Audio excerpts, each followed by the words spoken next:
जी ठीक। जी आऊज़ बिल्लाहि मिनश शैतानिर रजीम बिस्मिल्लाहिर्रहमानिर्रहीम रब्बि इश्रह ली सदरी व यस्सिर ली अमरी वाहलुल उक़दतम मिन लिसानी यफ़क़हू क़ौली।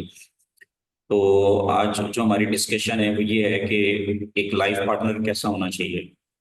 तो मैं तो माशाल्लाह अल्हम्दुलिल्लाह मैरिड हूँ और मैंने सोचा कि मैं इस पे वीडियो बनाऊँ, क्योंकि हम जब शादी करते हैं तो शादी करने का जो मकसद है वो सिर्फ ये होता है कि अ, हमें एक अच्छा लाइफ पार्टनर मिल जाए और हमें जिंदगी गुजारने में मजीद आसानी मिले। क्योंकि आपको पता है कि लाइफ में बहुत सारे चैलेंजेस होते हैं और इंसान अकेला उसको नहीं कर सकता। तो मैं जब छोटा था तब मैं ये सोचा करता था कि मुझे अपनी वालदा से बड़ी मोहब्बत थी और मैं ये सोचता था कि वालदेन सर हमेशा आपके सर पे होंगे।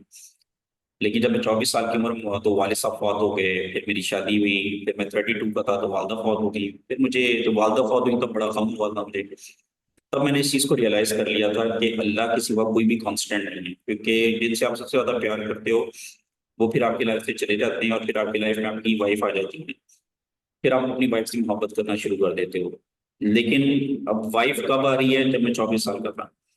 और मेरे वालिद कब जा रहे हैं? जब मैं 24 साल का था। यानी कि आप ये समझ लें 24-25 साल की उम्र एक ऐसी थी जिसमें मेरे एक बड़े इंपॉर्टेंट जिनसे मैं प्यार करता था वो मुझसे छूट के चले गए और एक नई मेरे पर्सनैलिटी आ गई। तो मुझे समझ आ गई कि इंसान की लाइफ में अगर कोई रिलेशनशिप कांस्टेंट है ना तो वो सिर्फ अल्लाह ताला के साथ। जी अल्लाह बिल्कुल। ही है जो आपके पैदाइश से पहले से आपको जानता है और आपके मरने के बाद तक भी आपको जानता रहेगा। और वही इस चीज पे कादिर है कि आपको मौत भी देगा और फिर दोबारा भी उठाएगा। और हम अल्लाह से दुआ करते हैं कि हमारी खताओं को माफ कर दे। तो आज का जो बेशक। टॉपिक है उसमें बेटे हमने ये चीजें डिस्कस करनी है कि एक लाइफ पार्टनर में क्या क्वालिटीज होनी चाहिए। तो ये मैंने स्लाइड्स कुछ ये सोच के बनाई हैं कि अ, मतलब मैंने इनको कुछ कैटेगरीज में डिवाइड किया है कि लेट्स सपोज आपका जो लाइफ पार्टनर है उसमें सबसे पहले जो क्वालिटी आपके अंदर होनी चाहिए वो उसका बिलीव होना चाहिए। तो इसके बारे में जी। आप कुछ इसके बारे में शेयर करें कि कैसे आप इस चीज को एक्सप्रेस करती हैं। बिलीव होना चाहिए, ये स्लाइड आप थोड़ी सी बड़ी करेंगे, मुझे क्लियर नजर नहीं आ रही। जी मैं कर देता हूँ।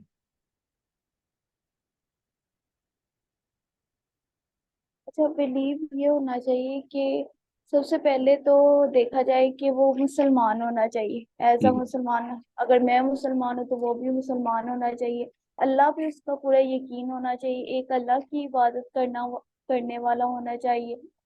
कुरान पाक को मानता हो, कुरान पाक पढ़ता हो, समझता हो, अमल करता हो।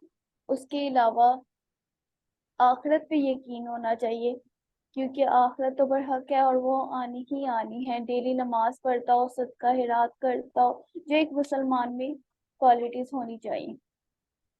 मतलब ये तो सबसे पहला पेज है ना। अगर यही पेज उसमें नहीं है तो फिर उसमें बाकी जितनी भी क्वालिटीज हैं उसका ऐसे कोई फायदा नहीं होगा आपको।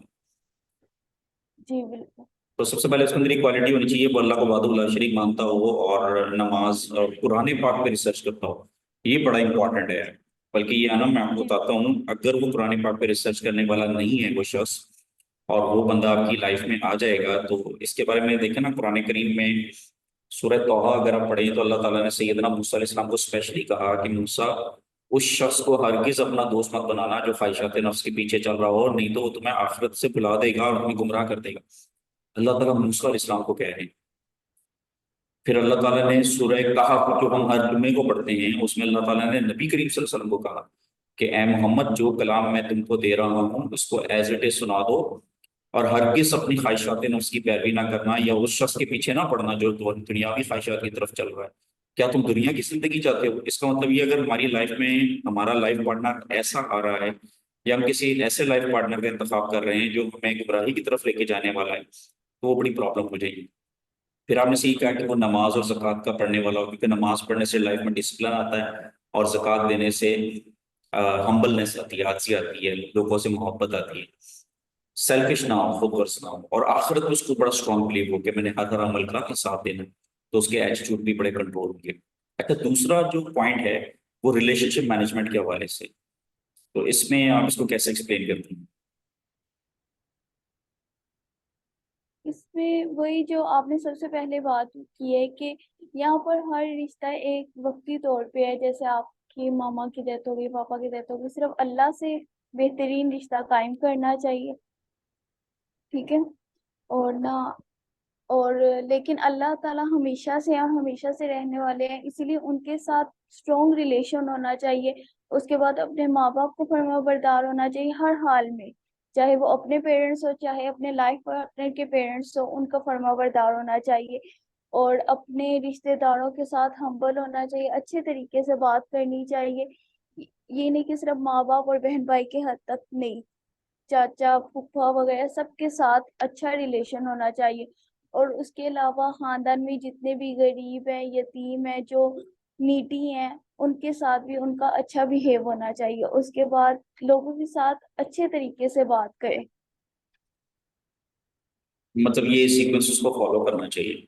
अच्छा, जी इसमें बिल्कुल। मैंने थोड़ा सा नोट किया है, आपने भी नोट किया होगा, हमारे पाकिस्तान इंडिया में थोड़ा सा कल्चर ऐसा है कि हम अपनी वाइफ को तो फोर्स करते हैं कि भाई मेरी माँ की तुमने इज्जत करनी है, मेरे वालिद की तुमने खिदमत करनी है, लेकिन जी खुद हम जो है अपनी वाइफ के जो पेरेंट्स होते हैं उनसे उस तरह से, बल्कि जब हम ससुराल जाते हैं तो हम उन उल्टों से, अल्लाह माफ करे, खिदमतें करवा रहे होते हैं। इसके बारे में जरा कहिएगा। ऐसे ही होता है। ऐसे ही होता है, यहाँ ना ट्रेंड बन चुका है कि ना वो हमारी बेटी को रख रहा है, उसकी तो इज्जत करनी चाहिए। जैसे हमारी फैमिलीज में कह दिया जाता है, वो जो आई गए जो आई थी, इज्जत करनी चाहिए थी कि क्योंकि वो हमारी बेटी को लेकर जाता है, वो रखता है। वो ये नहीं सोचते कि वो अपनी इतनी भी जान से प्यारी चीज को आपके हवाले कर देते हैं। तो आपको भी चाहिए उनकी इज्जत करें, उनकी कदर करें। लेकिन यहाँ पर बिल्कुल उल्टा ट्रेंड चलता जा रहा है, जैसे पता नहीं उसको क्या कर रहे हैं। अच्छा, इसमें ना मैंने अपनी लाइफ में एक चीज सीखी है कि अल्लाह ताला ने कायनात को कुछ इस तरह से डिजाइन किया है कि आपको जो भी चीज चाहिए ना, पहले आपको वो देनी जी। पड़ती है। हाँ जी। यानी कि जैसे मिसाल के तौर पर अगर आपको अल्लाह ताला से मोहब्बत चाहिए तो पहले आपको अल्लाह की तरफ चलना होगा। जी जैसे अगर आप चाहते हैं लोग आपकी इज्जत करें तो पहले आपको दूसरों की इज्जत करनी होगी। अगर बिल्कुल। आप चाहते हैं कि लोग आपके साथ लॉयल हों तो पहले आपको दूसरों के साथ लॉयल होना पड़ेगा। अगर आप चाहते हैं कि लोग आपके साथ इखलाक से पेश आए तो आपको पहले आपको इखलाक से पेश आना चाहिए। जी और ऐसे ही है। सीक्वेंस को बिल्कुल भी ऊपर नीचे नहीं करना चाहिए। अच्छा, मैंने इसमें ये भी देखा है बेटे कि हम लोग समटाइम ऐसा होता है कि हम लोग बहन भाइयों से नाराज होके कजनों से ज्यादा हंस खेल के मिल रहे होते हैं। हाँ जी। हालांकि असल जो आपका पहला जो हक है वो तो बहन भाइयों में है। इसके बारे में कुछ कहिए। हाँ जी ऐसा ही है। मैं खुद इस चीज पर ना बहुत हैरान होती हूँ कि एक ही घर में पल भर के बड़े होकर और लोग बहन भाई कैसे बड़े होकर जुदा हो जाते हैं। अभी मैं भी, माशाल्लाह हम भी 5 बहन भाई हैं, तो मैं ये माशा सोचती हूँ इतना अच्छा टाइम हमारा साथ गुजरता है सबका। और जैसे जैसे शादियां होती जाती है सब अलग हो जाते हैं, हाँ अपनी अपनी फैमिलीज बन जाती है। पता नहीं लोग क्यों एक दूसरे से दूर होते जाते हैं, बच्चों की वजह से, कुछ वैसे रिलेशन खराब, बर्दाश्त खत्म हो जाती है शायद, एक दूसरे की बातें बुरी लगने लग जाती जी हैं। जी जी। अब देखे ना, अल्लाह ताला यही तो कह रहे हैं, हम इसके बिल्कुल अपोजिट चल रहे हैं। अल्लाह ताला कह रहे हैं कि अपने जी रिश्तेदारों के साथ एहसान करो, हम कट ऑफ करके बैठ रहे हैं। ठीक है, बल्कि रिश्तेदारी के बारे में तो बड़ा स्ट्रांगली अल्लाह ताला ने कहा है कि अगर आप रिश्तेदारियां तोड़ते हैं ना तो अल्लाह आपको मुसलमान कंसिडर ही नहीं करते, अल्लाह ताला आपको फासिक कंसिडर करते हैं। और इसमें जो लास्ट पॉइंट है, अच्छा उसमें एक और पॉइंट है, इस सेकंड लास्ट देखें। अल्लाह ताला फरमा रहा है कि आपकी फैमिली में जो गरीब हैं, बेवा हैं, यतीम हैं, उनकी बढ़ चढ़ कर मदद करो। अच्छा, हमारे अक्सर ये ट्रेंड बन गया है कि जो बेचारा जरूरतमंद होता है उससे दूर हो जाते हैं ताकि वो हमसे हमारे पास ही नहीं। हाँ, वो हमसे पैसे ना मांग ले, मांग लेगा तो वापस कैसे करेगा, जी ऐसे ही है। तो बेचारे अगर वो खानदान में गरीब है उससे मिलना ही छोड़ देंगे, हालांकि अल्लाह ने हाँ ज्यादा जी। हुक्म दिया है कि आप उससे मिलें जाके। और फिर ये जो लास्ट पॉइंट है, स्पीक जेंटली विद कॉमन, कोई भी आपसे मिले उससे नरमी से बात करनी चाहिए। तो इसके बारे में कुछ कहिए। बिल्कुल, इससे तो एक एक तो इखलाक का आपको पता चलता है, आपका इखलाक कितना अच्छा है। वैसे भी किसी से भी बात करें तो अच्छे तरीके से बात करें ताकि आप उसको हमेशा अच्छे अल्फाजों में याद रख सकें। वो अगला आपके बारे में अच्छे अल्फाज से आपको याद करे कि वो फलाना बंदा मिला था, उसने बहुत अच्छे तरीके से, किसी के दो अच्छे बोल ही ना आपके दिल पे बहुत असर अंदाज करते हैं। अगर कोई इंसान दिल से अच्छा और जुबान से कड़वा है तो मेरी नजर में वो इंसान अच्छा नहीं है। अच्छा, कई दफा लाइफ पार्टनर्स में ऐसा भी होता है, हस्बैंड्स के साथ ये बड़ा प्रॉब्लम है, जो अच्छा कमा रहे होते हैं वो थोड़े से प्राउड ही बन जाते हैं। वो फिर ये करते हैं, अपनी वाइफ को उन्होंने सारी चीजें प्रोवाइड की होती हैं, अच्छा घर, अच्छी गाड़ी, सर्वेंट्स वगैरह जी सारा कुछ, लेकिन उनका लहजा बड़ा सख्त होता है। तो फिर वो सब बीवी को समझा रहे होते हैं, देखो वो तुम्हारा ख्याल तो रख रहा है, सब कुछ कर रहा है, अगर जुबान हाँ का जी। सख्त है तो क्या हुआ। तो अगर आप अपनी वाइफ की सारी जरूरियात पूरी कर रहे हैं तो वो इस चीज को, आपको कोई लाइसेंस तो नहीं मिलता कि आप उसके साथ बद इखलाकी से पेश आए। आपने उसके साथ इखलाक से भी अच्छा पेश आना है आपने उसके साथ। जी बिल्कुल, यही है यहाँ। यहाँ ना एक एक बात को पकड़ के ना उसे ही ट्रेंड बना दिया जाता है कि वो दिल का तो सच्चा है ना, बेशक जुबान का कड़वा है। तो रसूल पाक सल्लल्लाहु अलैहि वसल्लम अल्लाह से सल्लल्लाहु ज्यादा अलैहि सच्चा वसल्लम। कोई नहीं था, और उनसे वो ज्यादा जुबान के भी सच्चा मीठे कोई थे। नहीं था। और वो जुबान के और भी मीठे जुबान के भी मीठे थे, और लोगों थे। ने अपने से ये सारे ट्रेंड बनाए, ये सारे बातें बनाई हुई हैं कि दिल का सच्चा होता है। मैं ऐसे सच्चे को नहीं मानती। जब आप अपने अल्फाजों से अगले का दिल जख्मी कर दो। अच्छा, एक दफा ना मैं मौलाना तारिक जमील साहब को सुन रहा था, तो उन्होंने एक बड़ी प्यारी बात बताई। वो कहते हैं कि मैंने नबी सल्लल्लाहु अलैहि वसल्लम बैठे हुए थे, मुझे नहीं पता ये वाकया कितना ठीक है, मैं मैंने सुना था, इसलिए मैं उनका कोट कर रहा हूँ। जी। तो साहबा में से किसी ने नबी सल्लल्लाहु अलैहि वसल्लम से पूछा कि, ऑब्वियसली उनकी भी रिसर्च होगी मौलाना तारिक जमील साहब की, तो साहबा ने पूछा कि आपको सबसे ज्यादा मोहब्बत किससे है, तो सरकार ने फौरन फरमाया मुझे आयशा से। तो मतलब आप देखें, और फिर साहबा हैरान हो गए, क्योंकि आपको पता है अरब में औरत को बड़ा मायूब समझा जाता है। तो हमारे भी पाकिस्तान इंडिया में वो क्या कहते हैं, पैर की जूती समझते हैं, अल्लाह माफ करे, अस्तगफिरुल्लाह। तो जब नबी सल्लल्लाहु अलैहि वसल्लम ने कहा कि मुझे सबसे ज्यादा मोहब्बत आयशा से है, तो आपने ये साहबा को सिखाया कि तुम्हें सबसे ज्यादा मोहब्बत अपनी बीवी से करनी चाहिए। जी। अच्छा बेटे, इसमें चले हमने दो चीजें सीख लिया अल्हम्दुलिल्लाह, एक हमने बिलीफ सीख लिया और एक हमने रिलेशनशिप मैनेजमेंट सीख लिया। अब दूसरा है टाइम मैनेजमेंट, कि एक लाइफ पार्टनर को टाइम मैनेजमेंट भी करना आना चाहिए। अगर उसकी टाइम मैनेजमेंट अच्छी नहीं है तो वो एक अच्छा लाइफ पार्टनर साबित नहीं हो सकता। तो टाइम मैनेजमेंट के लिए सबसे इंपॉर्टेंट चीज तो नमाज है। देखें, अगर नमाज आपकी जिंदगी में नहीं है ना, तो आप एक अच्छे डिसिप्लिन इंसान कभी भी नहीं बन सकते। ये नमाज ही है जो आपको डिसिप्लिन सिखाती है। और मैं आपको मजे की बात बताता हूँ, हम एक मैनेजमेंट में ट्रेनिंग जब देते हैं तो हम एक स्किल पढ़ाते हैं, उसको बोलते हैं पोमोडोरो टेक्निक। उसमें अब देखें ना, हम अंग्रेज की बात को तो फौरन फॉलो कर लेते हैं। उसमें वो रिसर्चर कहता है कि आप कोई भी काम कॉन्टिन्यूसली ना करें, 1 घंटा करें, फिर 15-20 मिनट की ब्रेक लें, फिर 1 घंटा करें, 15-20 मिनट की ब्रेक लें। इस तरह से आपका फोकस बड़ा जबरदस्त रहता है और आप बड़ा एक्टिवली काम करते हैं।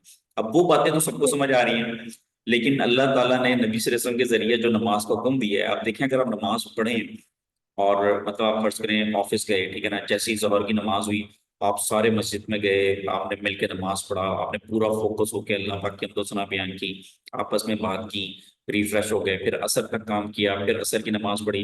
वो चीज़ समझ नहीं आती हमें। वही ना, ये रूल्स मुसलमानों के लिए हैं जो गोरे अपने मुताबिक फॉलो करते हैं। अक्सर मैंने ये भी देखा है कि हमारी जो बीवियां होती हैं ना, वो घर के काम में इतना वो लग जाती हैं कि उनसे नमाजें मिस हो जाती हैं। तो ये हमें रियलाइज करना चाहिए एज अ वाइफ कि नमाज सबसे पहले, आप नमाज पढ़ के फिर घर के काम बाकी कर सकते हैं। अच्छा, उसमें ये भी है कि कुछ काम ऐसे होते हैं जो बहुत इंपॉर्टेंट होते हैं और बहुत अर्जेंट होते हैं, वो सबसे पहले जी। करने चाहिए। आपको अपने काम में सबसे पहले ये देखना है कि मेरे कामों में सबसे इंपॉर्टेंट और सबसे अर्जेंट कौन से हैं, वो करें। क्योंकि अक्सर क्या होता है, हम लोग अब जैसे मियाँ बीवी साथ बैठे हैं, अब उसमें सबसे इंपॉर्टेंट और अर्जेंट काम ये है कि आप एक दूसरे से बातें करें, ठीक है। जी। ठीक मियाँ है। को चाहिए कि वो बताए दिन भर कैसा रहा, बीवी को चाहिए वो अपनी सारी बातें, क्योंकि आप एक अच्छे दोस्त भी हैं, आपको एक दूसरे से हाँ चीजें जी। शेयर भी करें। लेकिन आप देखें कि जो सबसे लीस्ट इंपॉर्टेंट और सबसे लीस्ट अर्जेंट है, वो क्या, टिकटॉक देख रहा है, बीवी उधर बैठ के यूट्यूब देख रही है, मियाँ उधर बैठ के यूट्यूब देख रहा है। तो वो क्वालिटी टाइम जो उनको आपस में साथ गुजारना चाहिए, वो उस काम पे गुजार रहे हैं जिसकी कोई इंपॉर्टेंस ही नहीं है। इसके बारे में कुछ कहिए। बिल्कुल ऐसी है। आप लोग यहाँ कहते हैं कि टाइम गुजरने के साथ मोहब्बत खत्म हो जाती है, तो अपनी अपनी इस सोशल मीडिया वाली लाइफ में सब बिजी हो जाते हैं। बेटे, इवन मोहब्बत कि मोहब्बत यहाँ। इसलिए खत्म होगी ना, आप देखिए, जब हस्बैंड ऑफिस में गैर महरमों के साथ टाइम गुजारेगा, बीवियां अपने शौहर को छोड़ के किसी और के साथ व्हाट्सएप पे अपना गम शेयर करेगी, तो मोहब्बत तो खत्म हो जाएगी ना। अल्लाह ताला ने जो चीज आपको हलाल रिश्ता दिया है कि आप एक दूसरे में सुकून ढूंढें, फिर आप सुकून किसी और में ढूंढेंगे तो रिलेशनशिप तो खत्म हो जाएगा। जी। जी ऐसे ही है। ये हस्बैंड वाइफ में भी नहीं, इवन के फ्रेंड्स में भी बैठे हुए ना, आपस में बातें करने की बजाय सब अपने अपने मोबाइल्स पे लगे हुए हैं। इस मोबाइल ने ना लोगों को इतना बिजी कर दिया है, या ये कहते हैं कि अपनी तरफ इतना अट्रैक्ट कर दिया कि रिश्तों की अहमियत ही खत्म हो गई है, एक मोबाइल की हद तक है अहमियत रह गई है। हस्बैंड वाइफ साथ बैठकर, जैसे आप बता रहे हैं, साथ बैठकर अपने अपने मोबाइल पे लगे हुए हैं, लेकिन ऐसा नहीं होना चाहिए। उनको सारे दिन की बातें शेयर करनी चाहिए, हंसी हम्म, मजाक करना चाहिए, जिससे मोहब्बत कायम रहे, लेकिन ऐसा यहाँ पर नहीं होता, जी। खत्म होता जा रहा है बिल्कुल।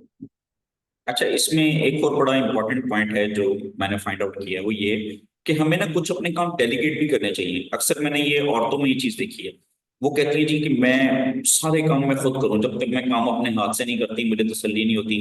हालांकि आपको अपने काम डेलीगेट करने चाहिए, बच्चों में करने चाहिए। जैसे अगर आप सास हैं तो जो हाँ इंपॉर्टेंट और अर्जेंट काम है वो आप खुद कर लें, जो लेट सपोज आपको लगता है थोड़े से लेस इंपॉर्टेंट है वो अपनी बहू से कह दें।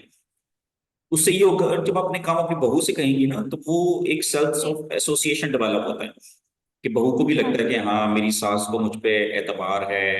जब आप किसी को काम, किसी को डेलीगेट करते हैं ना तो उसको एक सेंस ऑफ एसोसिएशन डेवलप होता है। तो हम लोग अक्सर अपने बच्चों से कुछ चीजें शेयर नहीं करते। हालांकि आप बच्चों से शेयर करें, उन्हें काम दें, उन्हें रिस्पॉन्सिबिलिटी दें, ताकि उनको इस तरह आपका फोकस जो है वो मजीद बेहतर हो जाएगा और बच्चों को भी पता चलेगा कि पेरेंट्स हमें अपने कामों में इन्वॉल्व करते हैं। जी बिल्कुल, ऐसे ही बच्चों में सेल्फ कॉन्फिडेंस आता है। और काफी बच्चे इसी लिहाज से बहुत पीछे हैं ना, वो खुद लाइफ के लिए कुछ डिसीजन ले पाते हैं, क्योंकि उनमें शुरू से ही नहीं सेल्फ कॉन्फिडेंस डेवलप किया जाता। ऐसे ही है, ऐसे हर ही। चीज में पीछे पीछे पीछे, तुम नहीं कर सकती, तुम नहीं कर सकती, हाँ। तुमसे होना नहीं है। अच्छा, मैंने ये चीज। अक्सर अक्सर देखा है, पाकिस्तान में मैंने बड़ा देखा है कि अक्सर जैसे अब एक वालिद हैं, वो खुद 60 साल के हैं, बेटा उनका 25 साल का है, जी। और वो वालिद गाड़ी ड्राइव कर रहे हैं। मैं हैरान होता हूँ, बेटा आपका 25 साल का है, आप उसको क्यों नहीं अलाउ करते कि वो ड्राइव करे? जी। तो जब आप उनको डेलीगेट नहीं करेंगे, आप ये कहेंगे नहीं तुमसे नहीं होगा, तुम बच्चे हो, फिर ये होता है जब आप एकदम फौत हो जाते हो तो बच्चा बेचारा क्लैप्स कर जाता है एकदम। क्योंकि अगर आपने उसको दुनिया की सख्तियां नहीं सिखानी तो फिर दुनिया की सख्तियां किसने सिखानी है? अच्छा, अभी जानवरों को देखें, ये जो चील है, शाहीन है, आप इसके बारे में कहा जाता है जब इसका बच्चा थोड़ा सा जी। जवान हो जाता है ना तो जी। वो उसको खुद ही पहाड़ों से धक्का दे देती है, बच्चे को पहाड़ से गिरा देती है और खुद उसके साथ साथ ना उड़ती है और उसको मोटिवेट करती है कि पर मारो पर मारो। यानी कि वहां से मैंने एक चीज ये सीखा है कि पेरेंट्स अगर खुद बच्चे को जमाने की सख्तियां नहीं सिखाएगा और वो ये कहेगा नहीं तुम बच्चे हो तुम बच्चे हो, और वो एकदम जब फौत हो जाते हैं तो बच्चे को फिर जमाने की सख्तियां कोई गैर तो कभी सिखा नहीं सकता। दूसरे तो फिर मिस यूज करेंगे ना। जी। इसी तरह आप देखिए, ये जो आपने जानवरों में भी देखा होगा नेशनल ज्योग्राफी में, अक्सर ये चीता और ये शेर वगैरह, जब बच्चा जवान होता है उसे कहते हैं खुद शिकार करो, अपने सुपरविजन में कहते हैं खुद शिकार करो। हाँ जी। वो कभी ये नहीं कहते कि, मतलब वो बच्चे को इस काबिल बनाते हैं कि बेटे हम किसी वक्त भी अब फौत हो सकती है, तो आपने फर्दर इसको खुद ही करना है। अच्छा, नेक्स्ट जो है वो है फाइनेंशियल मैनेजमेंट। ये तो बड़ी प्रॉब्लम है ना। फाइनेंशियल मैनेजमेंट में सबसे पहला पॉइंट ये फजूल खर्ची नहीं करनी। तो हमें मियाँ बीवी हाँ को एक जी। दूसरे को समझाना चाहिए फजूल खर्ची नहीं करनी। और फजूल खर्ची करने वाला, सूरह बनी इसराइल में अल्लाह ताला ने साफ साफ कहा है, वो शैतान का भाई है। अब फजूल खर्ची क्या है? फजूल खर्ची ये है, जैसे अगर आपकी फैमिली में 6 लोग हैं, आप टोयोटा करोला लेना चाहते हैं, ले लें। आपको किसने कहा कि आप मर्सिडीज लें? आपको किसने कहा कि रेंज रोवर लें? जी। ठीक है, आप लेट से 10-12 लोग हैं, आप 10 मरले का मकान बना लें, आपको किसने कहा 4-4 कनाल की कोठी लें? ये तो फजूल खर्ची है। फजूल खर्ची करने वाला तो शैतान का भाई है। अल्लाह तो फरमाते हैं फजूल खर्च करने वाला तो शैतान का भाई है, और क्या पीछे रह गए? अब चूंकि हम लोग बेटे, अब देखे ना, अल्लाह का कुरान कितना खूबसूरत है, ये पॉइंट आपस में इंटरलिंक कर रहे हैं। चूंकि हम फजूल खर्च कर रहे हैं, इसलिए हम फिर अपने रिश्तेदारों में जो बेवा गरीब मिस्कीन है उनकी मदद नहीं कर रहे। आप समझ आइए बात। नहीं। जी बिल्कुल। अपना बच्चा बिकन हाउस बिल्कुल। में पढ़ाना है, मैंने अपना बच्चा सिटी स्कूल में पढ़ाना है। आपके सगे भाई का बच्चा बेचारा स्कूल नहीं जा रहा है, लेकिन आपने अपना बच्चा सिटी स्कूल में पढ़ाना है। वहीं से क्लास डिफरेंस स्टार्ट हो जाता है। तो यही से क्लास डिफरेंट स्टार्ट, फिर अपने बच्चे को भी कहेंगे कि भाई अपने भाई जो अपने चाचू के बच्चों से ना मिला करो, दूर दूर रहा करो, वो गवर्नमेंट स्कूल में जाते हैं, तुम और बिकन हाउस में यहीं से। ऐसा ही होता है। इसी तरह फिर यूनिवर्सिटी में भी है, कोई यूसीपी में जा रहा है, कोई लम्स में जा रहा है। तो मेरा बेटा लम्स में जा रहा है और मेरे भाई का बेटा वो किसी गवर्नमेंट यूनिवर्सिटी से। यार आप क्यों ना इसको मैनर, दोनों को किसी एक यूसीपी में दोनों को दाखिल करा दो। अपने बेटे को सिखाओ बेटे सेक्रीफाइस कैसे करना है। अच्छा, दूसरी बात अल्लाह ताला ने कही है, do not chase worldly desire, अपनी दुनियावी ख्वाहिशात के पीछे मत जाओ। इसके बारे में जरा कुछ बताएं। बिल्कुल बेजा ख्वाहिशात को, अपने नफ्स को मारकर चलना ही चाहिए। अब अगर आपके पास पैसा आ जाता है तो आप बजाय इधर उधर चीजों में खर्च करने पे, टूर प्लान करने में, जैसे आजकल के लोग करते हैं बहुत ज्यादा, गर्मियां आ गई तो ठंडे इलाकों की तरफ रुख कर लिया, फजूल खर्ची है। आप ऐसी ख्वाहिशात ना करो, आप घर में रहो, अपने इर्द गिर्द लोगों को देखो जो जिनके पास चलाने के लिए पंखे तक नहीं है, अल्लाह। आप उनके लिए कुछ करें। अल्लाह। इतने लोगों के इतने बिल आ जाते हैं, वो नहीं पे कर पाते, कितने परेशान है। काफी लोग मैंने ऐसे देखे हैं जिनके मीटर तक उतरे हुए हैं, वो गर्मी में गुजारा करें, आप उनकी मदद करें। मैं जब नहीं तो स्कैंस में पढ़ाया अपने करता था टूर ना, पे फोकस करना है। बेटे मैं स्कैंस जी। में पढ़ाया करता था, वहां पे मेरा एक स्टूडेंट था, तो मैं एक दफा पढ़ा रहा था, तो वो ना मेरी क्लास में अटेंटिव नहीं था। तो मैंने उसे कहा, बेटा मैं काफी देर से तुम्हें नोट करो, तुम अटेंटिव नहीं हो। कहता हाँ सर, वो ना मैंने रशियन डॉग्स पाले हुए हैं, तो मैं घर में ना चिल्लर ऑन करना भूल गया। मतलब उसको इन चीज की टेंशन लगी। अब आपको पता है रशियन डॉग्स जो हैं वो ठंडे इलाकों के रहने वाले हैं। हाँ जी। अच्छा, इसमें एक और चीज है कि save money for future and spend on education research and, देखिए बजाय इसके कि आप अपनी ख्वाहिशात को चेज करने में लगे, अल्लाह ताला कह रहा है अपने रिसर्च एंड डेवलपमेंट पे लगाओ। अपने आप को इम्प्रूव करो, अपनी स्किल को इम्प्रूव करो, उस पर पैसा खर्च करो। बिल्कुल। लेकिन वही आपकी बात बड़ी अच्छी लगी मुझे कि जरा सा पैसा हाथ आया नहीं तो जी यूरोप पे निकल गए, पहले तुर्की गए, तुर्की से फिर यूके गए, यूके से फिर पूरा वो शेंजन वीजा लेके यूरोप हो गए, फिर अमेरिका गए, फिर कनाडा गए, फिर रिश्तेदारों को फिर पिक्चर्स दिखा रहे हैं, और उनको दिखा रहे हैं जिन बेचारों के पास खाने के लिए कुछ नहीं है। आप बिल्कुल। देखें अल्लाह ताला ने हज का कहा है, ऐसे ही नहीं, हाँ जी। लेकिन हज का भी क्या कहा है, जिंदगी में सिर्फ, एक बार। और करना भी कब है, जब आप साहिब निसाब हो। साहिब निसाब का मतलब ये है, जब आप सारी फाइनेंशियल रिस्पॉन्सिबिलिटीज पूरी कर लें, फिर भी अगर आपके पास पैसा बचता है तो आप हज कर लें। जी। अब आपका भाई है, उसके पास खाने के पैसे नहीं है, आप हज कर रहे हैं, दो दो तीन तीन हज कर रहे हैं, हाँ जी। तो फिर वो अल्लाह ही जानता है कि वो हज कबूल होंगे कि नहीं होंगे। अच्छा बेटे, इसमें जो है फिर इमोशनल मैनेजमेंट के बारे में बताएं। इस पे आप नहीं बोलना है, मैंने नहीं बोलना। इमोशनल मैनेजमेंट में ये है कि उसकी कैसी इमोशंस है, मतलब वो अपने इमोशन पे कंट्रोल कर सकता है नहीं कर सकता। सबसे पहले ये है कि वो अपने रिश्तेदार, मतलब अपने रिश्तेदारों से ला ताल्लुक ना हो। ठीक है। चाहे वो मामा की तरफ से हो, पापा की तरफ से रिश्तेदार हो, बीवी की तरफ से हो, अपने खुद के रिश्तेदार हो, किसी भी रिश्तेदार से ला ताल्लुक ना हो। जैसे कि इस्लाम में बताया गया कि अपने बहन भाइयों से या अपने रिश्तेदारों से दूर नहीं रहना चाहिए, नाराज नहीं रहना चाहिए। उसके बाद है वही कि आपको दुनियावी ख्वाहिशात के पीछे नहीं भागना चाहिए, और दूसरों के लिए मसले क्रिएट नहीं करने चाहिए। अगर आप हम्म। किसी के लिए अच्छा नहीं कर सकते तो एटलीस्ट उसके लिए मसले क्रिएट ना करें। कुरान पाक में और अल्लाह ताला उस फरमाते हैं नबी सल्लल्लाहु अलैहि वसल्लम को, मुझे अब सूरह का रेफरेंस याद नहीं आ रहा, अल्लाह फरमाते हैं ए नबी, क्या मैं आपको बताऊं उन लोगों पे जिन पे शयातीन उतरते हैं। जी। तो अल्लाह ताला ने फरमाया हर वो शख्स जो चालबाजियों में लगा रहता है उन पे शयातीन उतर, जो शख्स अपनी चाले चलने में लगा रहता है ना कि मैं ऐसा कर लूं, मैं ऐसा कर लूं, अल्लाह फरमाते हैं उन पे शयातीन उतरते हैं, उन पे फिर फरिश्ते नहीं उतरते। जी आप कैरी ऑन करें प्लीज।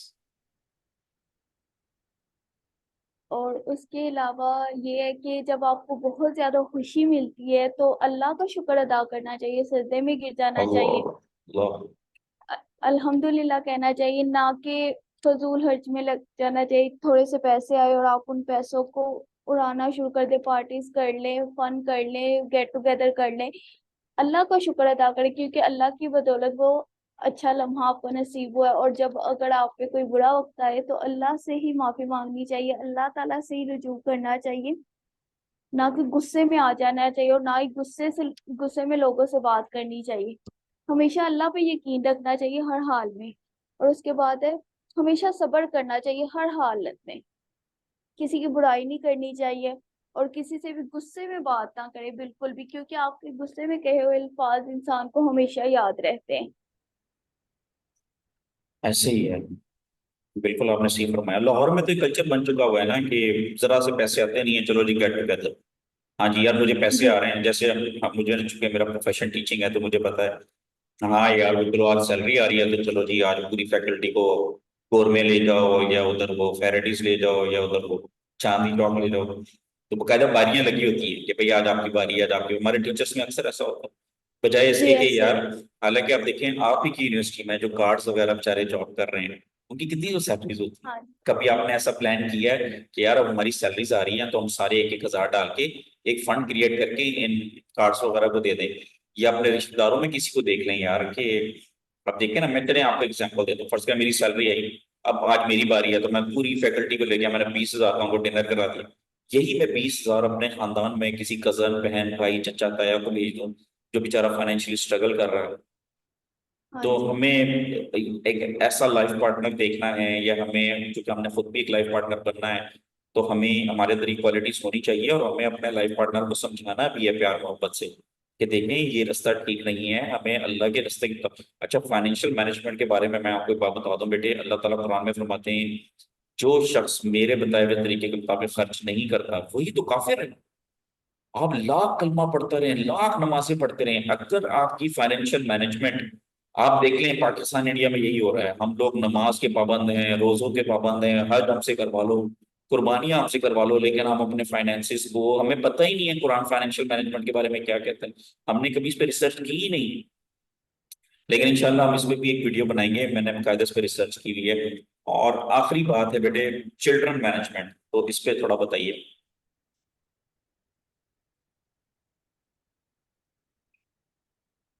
अच्छा, बच्चों के बारे में ये है कि ना बच्चों के साथ हमेशा ना रहमदिली से पेश आना चाहिए, अच्छे तरीके से उनसे बात करनी चाहिए और उन्हें हर बात सिखानी चाहिए एक्शन से, ना कि वर्ड से। क्या आप उनको डांट कर सिखाएं।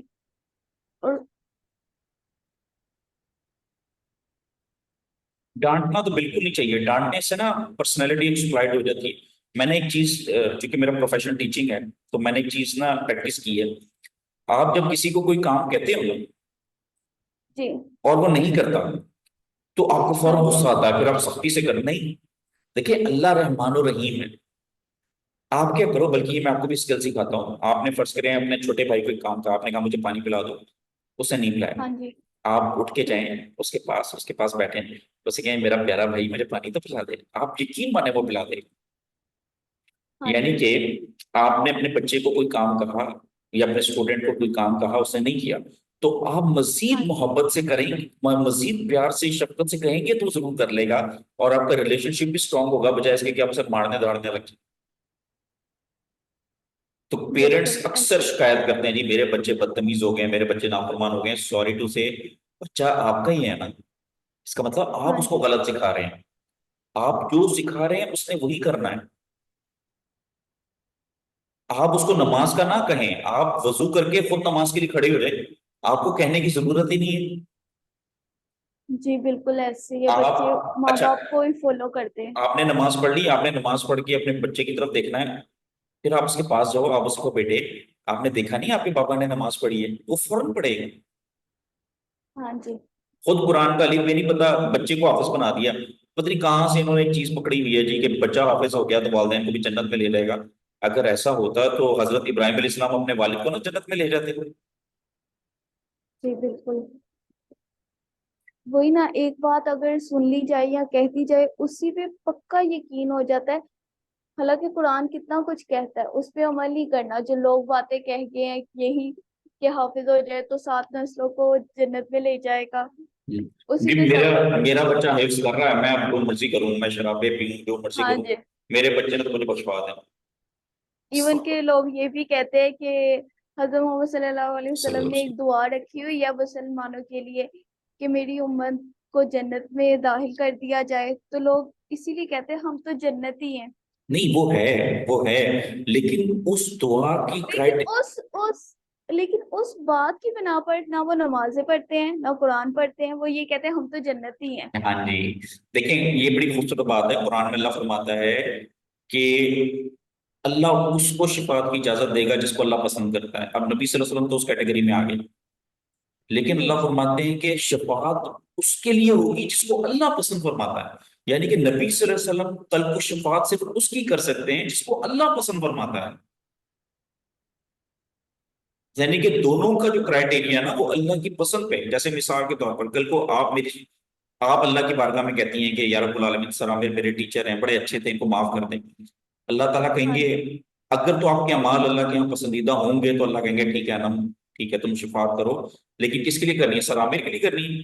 अगर मेरे अमाल अल्लाह करे मेरे अमाल अल्लाह की बारगाह में पसंदीदा हूं, तो अल्लाह कहेंगे ठीक है ना, तुम सर आमिर की कर सकती हो शिफात।